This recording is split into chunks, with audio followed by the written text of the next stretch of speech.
and by the end of this video, my hair is gonna look like Jared Polin. My first kit setup and that means that there's gonna be less noise and that the image quality is going to be better.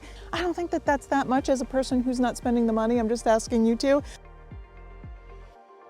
Everybody is into birds and wildlife right now, and I'm loving it. A lot of you are coming to me and you're saying, what kit do I buy? What camera do I buy? How do I get into this? And so what I'm doing today is I'm taking two Nikon kits. I'm taking one that's about $2,500, one that's a little more, $4,000, and showing you what you can get for the difference. This is actually reasonable, $2,500 to get into wildlife. I know it sounds crazy. It's an expensive hobby. What can I say? You need a 401k to do wildlife photography, but I'm trying to make it affordable, and I'm going to show you what you get if you spend a little more money. But first, I want to take a moment to thank my sponsor, Squarespace. If you want your own website, portfolio, or store, you can make it happen with Squarespace. It's so easy to do. I drag, I drop, I make my pictures look beautiful, and you can too. Go to squarespace.com/Chelsea and use the coupon code Chelsea to get 10% off. Let's get into it. First of all, it is raining, but I'm determined to film outside because I'm not going to be in my office. I'm not going to be a talking head. I'm an outdoor girl. Let's go. My first kit setup is this Nikon Z5ii with the 28-400 f4 to f8. Look how lightweight and compact this is. Now, this is a wildlife setup where it's portable, it's compact, and it's versatile, and also it's somewhat affordable. The body is about $1,600, the lens is about $1,200. I say about because you can get gear used, and I highly recommend that you do because you can get better deals, and if you get it from a reputable seller that tests their gear, then you can get it in good condition as well. So that's my tip for you to save a little bit of money. Let's talk about what the Z5ii has going on, because for an entry-level full frame camera, this is such a deal. It has incredible features at a pro level, and let me tell you what I'm talking about. First of all, it has two card slots. Now they're SD UHS 2 card slots, but that means that you have some versatility here. You can either write one to JPEG and one to RAW. You can write both JPEG and RAW, and also it's backup, so if one card fails, you have another one.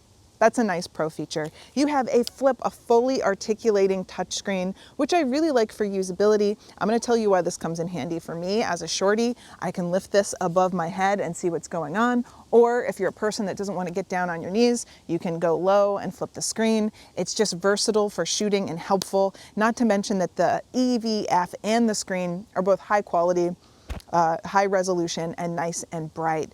That's something that, you take for granted a little bit, but it does help. It's 24 megapixels and it's a back illuminated sensor. And that means that there's going to be less noise and that the image quality is going to be better than the previous sensor that was 24 megapixels but was not back illuminated. We don't have to go into physics, you can look that up if you want to. Let's talk about some of the other features that I think go above and beyond what an entry-level camera should be.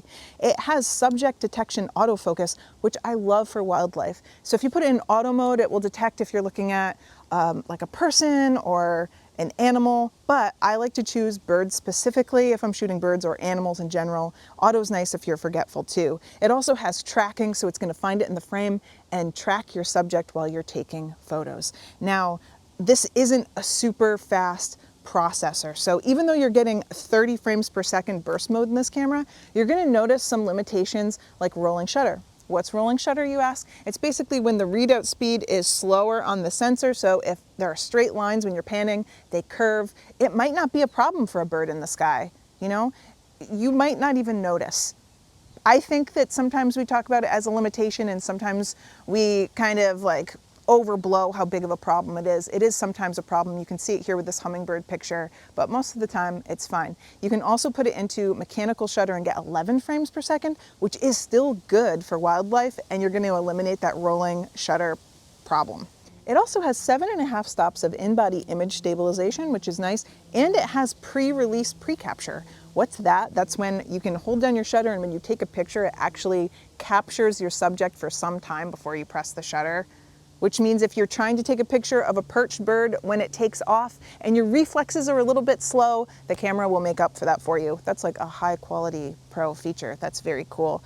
I think all in all, for the image quality, the price, this is a really great option for someone who doesn't want to break the $2,000 mark for their full frame camera. Let's talk a bit about the lens next. Now we have the 28-400 millimeter f4 to f8. And I chose this lens because it's good for the price. It's about $1,200. Again, you should search used. But also, I love the versatility for someone who is somewhat a beginner at wildlife. 28 millimeters is pretty wide for wildlife unless you're up close taking pictures of bugs or butterflies or something like that. But the 400 is pretty good reach for the price for $1,200. Here's one limitation. At f4 to f8, it's not going to be super fast, so you're going to want to make sure you're taking pictures on a very bright day. And today's not bright, it's actually literally raining right now. And by the end of this video, my hair is going to look like Jared Polin. But the bigger problem is if I were taking pictures, you know, I'd be fighting light at f8, because once you go out to 400, I think once it hits 200 actually, you're at f8. And so you have to keep that in mind. How I would deal with that problem is just by making sure I'm going out on a bright and sunny day, and then you don't really have to worry about not having that super fast lens. I will say that a lot of people like a wider lens like this when they're doing things like going on safari, which you could do with me. And I'm gonna brainwash you into trying to go with me with this little promo right here. I picked an exclusive area where there's only 3 vehicles allowed around any sighting. The animals are spectacular. We're going to be seeing the big 5. There's elephants, there's rhinos, black and white ones, there's hyenas and other wild dogs, giraffes. There's going to be beautiful animal sightings. The way that we're going to be doing it is you can contact me, email me. I'll put my email down below. I'll put a little link to the website down below, but you can talk to us, ask any questions. We'll help you plan it and get you signed up. Some things about this lens. You can see that the pictures look good. It's not perfect. You know, at 400 millimeters for $1,200, you're not getting like super professional quality glass, but it looks really good considering the price, and it's versatile, like I said. So this is a great place to start. And if you decide you're addicted, which you're going to be, you're gonna get addicted right away. You're gonna wanna upgrade. So let's go to our next kit so I can show you what I have. But first, I wanna thank my sponsor, Squarespace, for making this video possible. I'm able to objectively review gear like this because the manufacturers are not paying me. Now, Nikon did send me this gear. I send it back. They don't have any say over what I say about this, but Squarespace makes this whole review possible. And if you go to Squarespace, you can try your own website. You can put your bird pictures there, your animal pictures there, show them to your friends, show them to your parents so they can tell you you did a good job. But most of all, it's just easy to do and it makes your photos look really beautiful. So go to squarespace.com/Chelsea and use the coupon code Chelsea to get 10% off. Let's go to the next kit. You're gonna want it. Now this is the Z6iii and it's an upgrade from the Z5ii. And it seems to just make everything a little better, a little faster, a little more professional. Let me tell you what I'm talking about. Well, first, it's also a little more expensive. It's $2,000. I don't think that that's that much as a person who's not spending the money. I'm just asking you to. Let's talk about what you get. First of all, it has 24.5 megapixels. You're not just paying for a half a megapixel more. You're getting a partially stacked sensor. What does that mean? Well, without going into all the technical mumbo jumbo, it means that you have faster readout speeds. What does that mean? It means that you don't get as much rolling shutter when you're using the electronic shutter. So if you're panning and you have fast moving subjects, it's capturing those subjects faster and keeping them looking true to life. It also has 2 card slots, but one of them is CF Express B, which is faster for those raw bursts when you're taking pictures at high frames per second, like 30 frames per second. It has a fully articulating screen as well. So that's nice to have. And it has a screen on top, so it's just a little bit bougier. It's looking a little bougie. Now, this also has pre-release capture. You also get 8 stops of IBIS in this body, and it's a little faster. You're gonna get 60 frames per second. So you don't really need that. 30 frames per second is fine. 20 frames per second is fine. 11 will do you. What are you trying to do? Make a movie? Now we have the 180 to 600 f5.6 to f6.3 lens, and this is obviously not portable like the 28 to 400. Now this is like a dedicated sports and wildlife lens, and it's faster and it has some cool features like internal zoom. And the things that's nice about this is, like, first of all, you don't have to move it much to do the full zoom range, but also it's not telescoping in and out and sucking dust into your lens. That's nice. It's also not telescoping in and out and disrupting the balance. So that's another thing that's nice about the internal zoom. Now, one thing that's great about this lens compared to the other one is that even if you're at 600 millimeters, you're still only at f6.3. So it's letting in more light, it's faster, there's going to be less noise. This is also a sharper lens, less chromatic aberration, just a much cleaner lens optically. So if you're getting more into wildlife and you want to dedicate about $2,000 for a lens, this is a really nice option. It also has some programmable buttons on there if you want to use those. I could talk about that in a different video, not now. But this is your upgraded version and your upgraded kit. For $2,000, I think you get a lot more bang for your buck.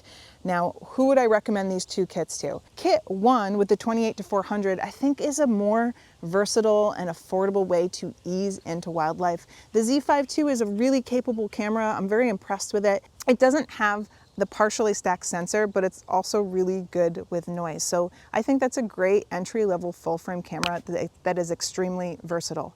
If you know you already like wildlife, you already like photography, I would recommend upgrading here and getting the more dedicated lens. It's going to give you more reach, cleaner photos, it's going to give you less noise, and also the body, which has some nicer features, the faster sensor, so you can shoot with the electronic sensor and get less rolling shutter. You will still get some, just reduced. It's going to be totally workable. But yeah, those are my two options. If you've been wanting to write me and ask me what should I buy for Nikon, this is it, baby. This is my recommendation. And then my third recommendation is go on safari with me. And then my fourth recommendation is Squarespace. You can get one, go to squarespace.com/Chelsea, use the coupon code Chelsea. It'll save you 10% and to let them know I'm doing a pretty good job. So put your questions, comments down below, and thanks for watching.